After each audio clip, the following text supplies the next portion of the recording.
اوه کانیا پیرخای یلچای شنگاله تا که کانیا آوه بو لناوندو سرچای شنگال دا گلدما 3/8/2014 خلک شنگال پیویز بوی پرانیاوان آف جوی کانیه ودخال و گواستنا آوه بریا گوه دریجا بویا چونش وی چاید هاتنه بدبیاد برن هچی کرکی وی هوا تشتگی وی مزن هبو یعنی گلک فیده لید بو قاری سری خواب بشو ایک کرنوان قاری خواب بشو جی یعنی جنت هاتن الوی درید هاتن الوی بس دیده خود شوشتن به صابون به تایید خودش وی دره حتاب دره کرسه چند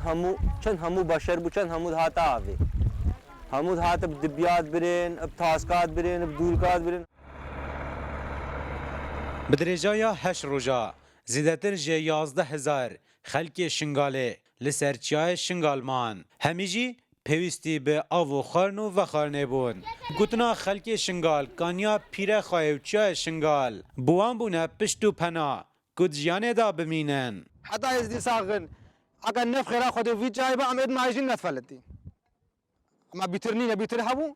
نف خيرا خدو في جاي شنغالي با ام ازديت فلتي جيب نتفلتين خدنا فكك كاري ما فارزه كچانا با خدنا پیش مگا كاري ما فارزه نه حكومت مركزي هات الاول ورهات الاول ورهات هم مسرف ابي گهنه درجاهیا چای شنگال 72 کیلومترن گو پرانیاوی نافچین به آون شش هف جمعية ازدياب ونداش قرتي اي بازداي اي كشتين الفيتياي 1000 كتشتينا بحجي نبو عبتي نبو ما مهنا عافي بصافي في بركمي اش بي بدري ودا حبق عاف نبو 1000 شتينا بحجي دماکو خلک شنگاله پیوستی به آف و خارنه بو ده مها 8 سال 2014 دا بو گو روزانت هر گرم لسروان دا درباز دبون